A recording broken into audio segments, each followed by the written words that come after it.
माननीय मुख्यमंत्री महोदय एकनाथजी शिंदे साहेबांच्या आदेशानुसार नाशिक पासून तर ठाणेपर्यंत जो रस्त्यांवर पडलेले खड्डे आणि त्याच्यामुळे होणारी ट्रॅफिक जाम या संदर्भामध्ये आज ठाणे जिल्हाधिकारी कार्यालयामध्ये बैठक संपन्न झाली।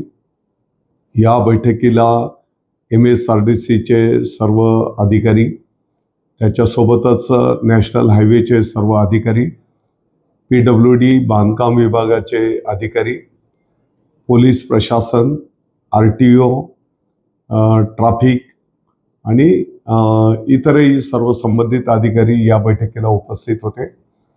या बैठकीमध्ये प्रामुख्याने जर आपण विचार केला तर MSRDCचा जो भाग आहे वडपे पासून तर ठाणेपर्यंत 23 किलोमीटर आणि नाशिक पासून तर वडपेपर्यंत नॅशनल हायवे 97 किलोमीटर, या दोन्ही रस्त्यांच्या संदर्भामध्ये सविस्तर चर्चा त्या ठिकाणी संपन्न झाली। रस्त्यावर पडलेले जे काही खड्डे आहेत ते तातडीने बुजवणे, परत खड्डे निर्माण होणार नाहीत याची काळजी त्या ठिकाणी घेणे, जी काही पुलांची कामं चालू आहेत ती पुलांची कामं लवकरात लवकर कशी मार्गी लावता येतील त्या दृष्टिकोनातून कामकाज करणं आणि त्यातल्या त्यात प्रामुख्याने आसनगाव जवळचं जे काही रेल्वे पुलाचं काम प्रगतीपथावर आहे ते काम पूर्ण होण्याच्यासाठी आणखी साधारणतः 3 महिन्याचा कालावधी लागणार आहे। परंतु तोपर्यंत अस्तित्वातला जो काही पूल आहे तो पूल लवकरात लवकर दुरुस्ती करून त्याच्यासाठी पोलीस प्रशासनाचं ट्रॅफिक कंट्रोलच्या संदर्भातलं नियोजन करून त्या ठिकाणी तो दुरुस्त करण्याचा निर्णय झाला। जिंदाल कंपनी जवळचा जो काही रस्त्याचं फ्लायओव्हरचं काम चालू आहे त्या संदर्भातली चर्चा झाली।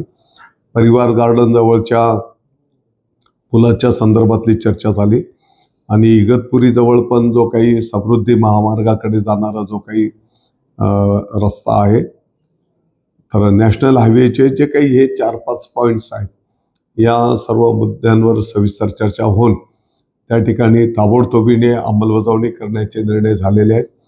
त्याच्यासोबतच MSRDCचा जो काही वडपे पासून तर ठाण्यापर्यंतचा पोर्शन आहे त्या संपूर्ण भागामध्ये जिथे जिथे पुलांची कामं चालू आहेत अंडरपासच्या संदर्भामध्ये ती कामं लवकरात लवकर पूर्ण करून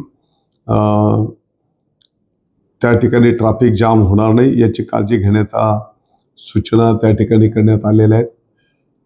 आणि सगळ्यात महत्त्वाचा विषय म्हणजे जी काही जड वाहनं आहेत त्या जड वाहनांच्या संदर्भामध्ये एक नोटिफिकेशन काढून त्यांना एक वेळेचं बंधन शहरामध्ये येणं आणि बाहेर जाणं आणि त्याची प्रभावी अंमलबजावणी करण्याचाही निर्णय त्या ठिकाणी संपन्न झालेला आहे।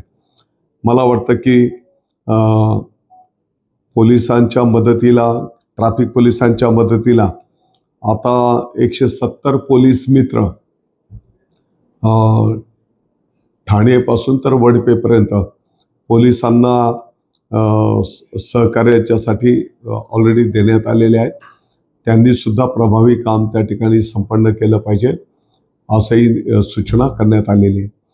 आणि त्यातल्या त्यात जे काही ट्रॅफिक जाममुळे लोकांना अडचण होते तर कोणती वाहनं कोणत्या लेनने चालली पाहिजे, जड वाहनं दुसऱ्या तिसऱ्या लेनमधनं चालली पाहिजे, जी काही लहान वाहनं आहेत त्याला पहिली लेन खुली ठेवणं आणि त्याची प्रभावी अंमलबजावणी करणं अशी सूचना आणि निर्णय आजच्या बैठकीमध्ये संपन्न झालेला आहे।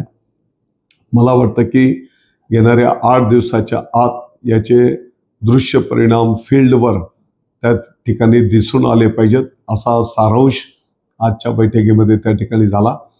आणि जर याची प्रभावी अंमलबजावणी झालेली दिसून आली नाही तर त्या भागातल्या वरिष्ठ अधिकाऱ्यांवर जबाबदारी निश्चित करण्यात येईल, त्यांच्यावर कारवाई केली जाईल असाही निर्णय आजच्या बैठकीत झालेला आहे।